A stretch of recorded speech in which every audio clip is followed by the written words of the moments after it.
बिस्मिल्लाहिर्रहमानिर्रहीम। Let's start. Stopping by woods on a snowy evening, यानी stopping by woods उन लकड़ियों के पास आप ठहरे या शायद ठहरा ऑन अ स्नोई इवनिंग। और इवनिंग कैसे थी?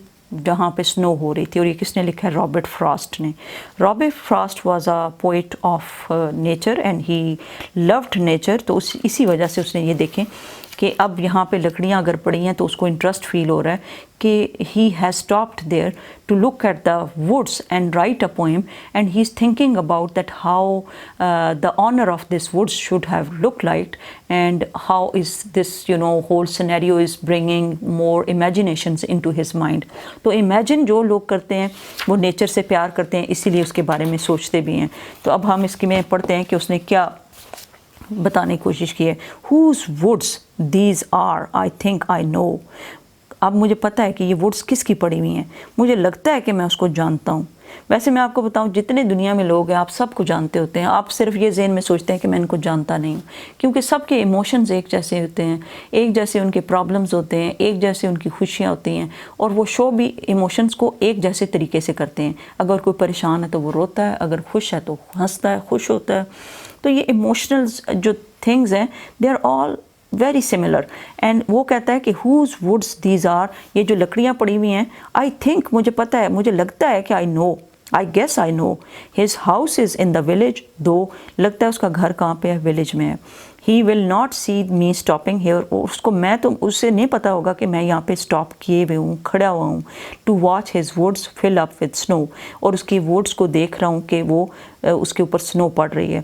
Now why is he standing and visualising the poem, visualising the things, because he has naturally inclination towards the nature and he wants to visualize that how the snow is falling on the woods and it is creating a very imaginative scene in his mind.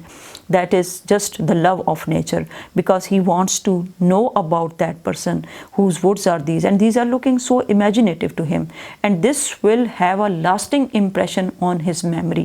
ये जो होगा ये इसकी ज़हन पे रहेगा। आप भी कभी नेचर में जाएं तो आपको पता चलेगा कि कितना खूबसूरत लगता है, और एकदम आपकी स्ट्रेस रिलीज़ हो जाती है। माई लिटिल हॉर्स, अब घोड़े के ऊपर उसका छोटा सा एक घोड़ा भी है साथ, यानी पोइट का है। मस्ट थिंक इट क्वीर, और वो सोच रहा है, एकदम झिझक रहा है, क्वीर कर रहा है। क्वीर का मतलब होता है हिलना और थोड़ा सा मूवमेंट शो करना।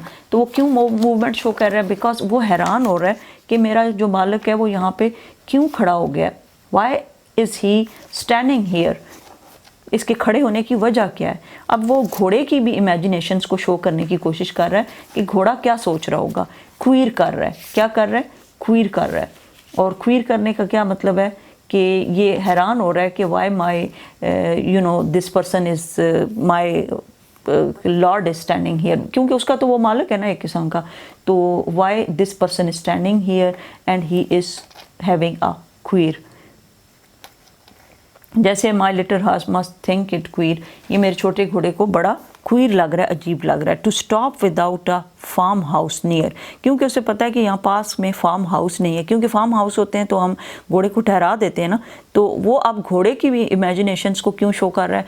क्योंकि आपको पता है जो शायर होते हैं ना, इनकी जो इमेजिनेशन होती है इतनी स्ट्रांग होती है कि वो अनसीन चीज़ों को भी देख लेते हैं, अनसीन चीज़ों को भी फील कर सकते हैं।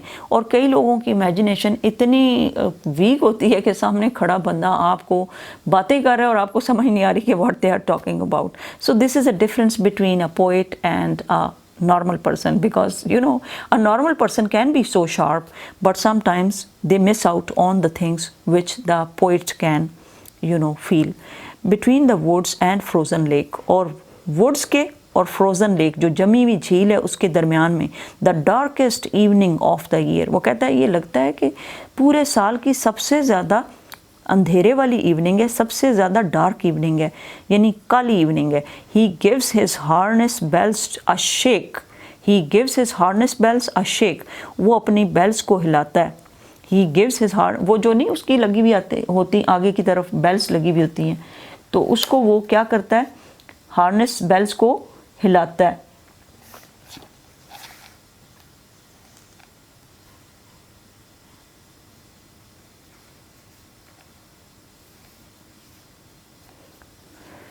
हार्नेस बेल्स को क्या करता है, शेक करने का क्या मतलब होता है, ज़ोर ज़ोर से हिलाना। तो ये साज़ की घंटियाँ हैं, ये साज़ इससे बजता है ना, उससे बहुत प्यारी सी आवाज़ आती है। जब इस तरह का मौसम हो और उसमें छोटी सी भी कोई आवाज़ हो तो वो बड़ी खूबसूरत नज़र आती है। अब उसने हार्नेस बेल्स को ज़्यादा फोकस किया because he is wanting to make this scene more mysterious, बड़ा मिस्टीरियस बनाना चाहता है because he is wanting to tell us that sometimes a very little act, a very little thing और a very little happening can make something very unique, very imaginative. Okay, to ask if there is some mistake. और वो क्या पूछना चाहता है, वो घोड़े की तरफ से क्या फीलिंग आ रहा है, घोड़ा पूछना चाहता है कि कोई गलती हो गई है क्या। If there is some mistake the only other sounds the sweep. और अगली दूसरी आवाज़ कौन सी और आने वाली मज़ीद आवाज़ें तो बस हल्की हवा के चलने की हैं, of easy wind and downy flake, और बर्फ़ के नरम गालों की है। फ्लेक कौन से होते हैं, वो जो छोटे छोटे गाले पड़ रहे होते हैं ना, ऐसे ऐसे बर्फ़ पड़ रही होती है। एक तो वो आप उर्दू में कहते हो करीड़ी पड़ रही है, ये वो वाली नहीं होती, नरम नरम जैसे बिल्कुल आटे की तरह जो फ्लेक्स आ रहे होते हैं, डाउनी फ्लेक उसको कहेंगे, नरम गाले, डाउनी फ्लेक, डाउनी मीन नरम, फ्लेक गाले। The woods are lovely dark, और वुड्स कैसी हैं, वुड्स जो है वो lovely dark and beautiful and deep, बहुत ज़्यादा खूबसूरत, डार्क और तारीख और घनी है। ओके, द वुड्स आर तकरीबन यानी जंगल ही हुआ ना, वुड्स या फिर लकड़ियाँ, तो woods are lovely dark and deep, और जंगल दिलकश, तारीख और घना है। But I have promises to keep. अब वो कहता है कि यहाँ पे आके कि मैं खड़ा तो होना चाहता हूँ यहाँ पे, but I have promises to keep. अब यहाँ पे क्या बताना चाहता है कि प्रोमिसेस टू कीप, कभी कभी आपकी कुछ कमिटमेंट्स होती हैं और उन कमिटमेंट्स को आपने पूरा करना होता है। शाम के 6 बजे उधर पहुंचना है, 4 बजे ये काम करना है, उसने अपने प्रोमिसेस को कीप करना है। He has to keep his promise, उसने अपने काम फिनिश करने हैं। यहाँ पे कीप हिज प्रॉमिस का लफ्ज़ यूज़ हुआ है because the poet is wanting to tell us that he has many other works to do, so he cannot stand there and he has many more promises to keep। तो उसने अपने कुछ चीज़ें काम पूरे करने हैं, promises उसने कुछ किए हुए हैं, उनको पूरा करना है। कोई बच्चों के लिए खाना लेके जाना होगा या और कुछ करना होगा, तो वो he has some promises to keep, so that's why he could not stand anymore there।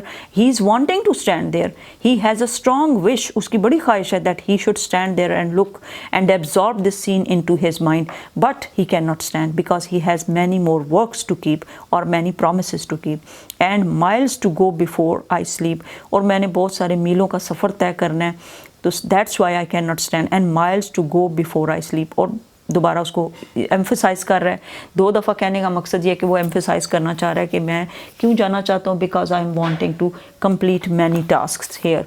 तो मेन मकसद या मेन इसका थीम यही है कि इंसान दुनिया में आता है चंद लम्हे के लिए और वो इधर उधर खो भी जाता है कई दफ़ा। तो समरी के अंदर मैं आपको थोड़ा सा ज़्यादा क्लियर कर देती हूँ। समरी क्या है, this will be of 5 marks, तो इसको इतना ही रखना है। The poem stopping by woods on a snowy evening has been written by Robert Frost. ये तो पता है, वेल नोन अमेरिकन पोइट है। The main theme of the poem, main theme क्या है, रिवॉल्व्स अराउंड अ ट्रैवलर, एक सफ़र करने वाला है, who is passing through woods, जो कहाँ से पास हो रहा है, वुड्स में से, which are lovely dark and deep. और वुड्स किस किस्म की है, जंगल किस किस्म का है, खूबसूरत है, डार्क है यानी अंधेरा छाया हुआ है, और डीप है, गहरा है। The woods are so enchanting, इतनी खूबसूरत है, एंड ऑफ इंस्पायरिंग, हैरान कुन हद तक, that the poet is compelled, कि पोइट जो है कंपेल्ड हो गया। कंपेल्ड का मतलब होता है जब आप किसी चीज़ को करने पे मजबूर हो जाते हैं ना, उसको कहते हैं compelled. That the poet is compelled, कि पोइट जो है वो क्या हो रहा है, कंपेल हो गया है, वहाँ पे ठहरने पे मजबूर हो गया, कंपेल्ड, COMPELLED, कि शायर ठहरने पे मजबूर हो गया, to stop his horse to stare at the beauty of the wood, stare वहाँ पे देखने के लिए। हम वैसे तो कहते हैं ना, कोई किसी की तरफ अगर ज़्यादा झांक रहा हो तो कहते हैं वाई आर यू स्टेयरिंग, यहाँ पे स्टेयर क्या है, वो इन चीज़ों को देखने के लिए। It is one of the darkest evening of the year, यहाँ पे उसने उसके बारे में बताया। Snow falling is in its full swing, और स्नो फॉलिंग पूरे अरूज पर है। स्विंग का मतलब होता है, अब याद रखिएगा, इन इट्स फुल स्विंग। जैसे हम कहते हैं ना मेला पूरे अरूज पर था, the fair was full in its full swing, the party was in its full swing. यानी पूरे अरूज पर जब कोई चीज़ होती है तो हम कहते हैं इन इट्स फुल स्विंग। ये पूरे का एक ही मतलब है कि पूरे शान शौकत के साथ कोई काम हो रहा हो तो हम कहते हैं इन इट्स फुल स्विंग। तो यहाँ पे क्या था इन इट्स फुल स्विंग कि स्नो फॉलिंग जो है पूरे अरूज पर थी। स्नो फ्लेक्स आर डाउनी, और वो कैसे थे, नरम नरम गाले थे, और फ्लेक्स जो थे स्नो के जो गाले थे वो बहुत डाउनी नरम थे। His pony horse is thinking, उसका पोनी हॉर्स खच्चर जो है वो सोच रहा था, it queer to stop by the forest, कि हैरान हो रहा था कि इधर क्यों खड़े हैं, why are he stopping, why is he stopping at the farmhouse nearby. यानी लगता है कि कोई फार्म हाउस है। There is a frozen lake beside the woods, और कहाँ वो फ्रोजन लेक है, जमी हुई एक जो है वो झील है जिसमें पानी जमा हुआ है। There are sounds of harness bells of his horse, और कौन सी आवाज़ आ रही है, उसके घोड़े के जो बेल्स लगी हुई है उसकी आवाज़ है। And the wind blowing through the trees, और आपको पता है जब बहुत खामोशी हो तो विंड की आवाज़ भी आती है जो ब्लो कर रही होती है, हाल रही होती है, चल रही होती है। The traveller is wondering, traveller हैरान हो रहा है about the ownership of the woods, और उनकी यानी ऑनरशिप के बारे में कि ये किसकी होंगी। एंड ऑनरशिप क्या होता है, जैसे अब now I say that this is my pen and I am owner of this pen, तो इन वुड्स का भी कोई ऑनर होगा, वो सोच रहा है। He probably knows the owner of the woods, और उससे लगता है कि वो जानता है। Who is living in the village, जो कि विलेज में रह रहा है। The poet is deeply fascinated बहुत ज़्यादा उसके साथ फैसिनेट हो रहा है, खुश हो रहा है या हैरान हो रहा है by the natural beauty of the woods. These lovely dark and deep woods attract him, उसको अपनी तरफ खींच रही हैं ये चीज़ें, woods, darkness, deepness, so much, but he has much more important business to do, लेकिन उसने बहुत से काम करने हैं। He has to go a long way before taking rest, और उसने रेस्ट करने से पहले बहुत लंबा रास्ता तय करना है। Sleep in this poem is a symbol of every day sleep, और यहाँ पे जो स्लीप है वो किसका सिंबल है, किसका निशानी है कि हर रोज़ जो हम सोते हैं। एंड ऑल्सो इट स्टैंड्स, और इसमें एक और स्लीप भी है, एटर्नल स्लीप। एटर्नल का मतलब होता है आखिरी, यानी आप हमेशा के लिए सो जाएं। Eternal sleep that is death. तो बेसिकली हमें जो पोइट है पैगाम देना चाह रहा है कि मौत से पहले हमें अपने आप को रेडी कर लेना चाहिए, because we have to die, and that eternal sleep will not give us any chance to do anything else। तो क्या है, the poem is an excellent and फिर है and the poem is an excellent beautiful piece of poetry, it is no less than a symbolic masterpiece। और ये अपनी सारी पोइमों के हिसाब से एक मास्टरपीस भी है। मास्टरपीस कौन सा होता है, जो कि शाहकार होता है, इलामती शाहकार। सिंबल, सिंबॉलिक सिंबल से निकला है, यानी इलामती तौर पे ये एक शाहकार है।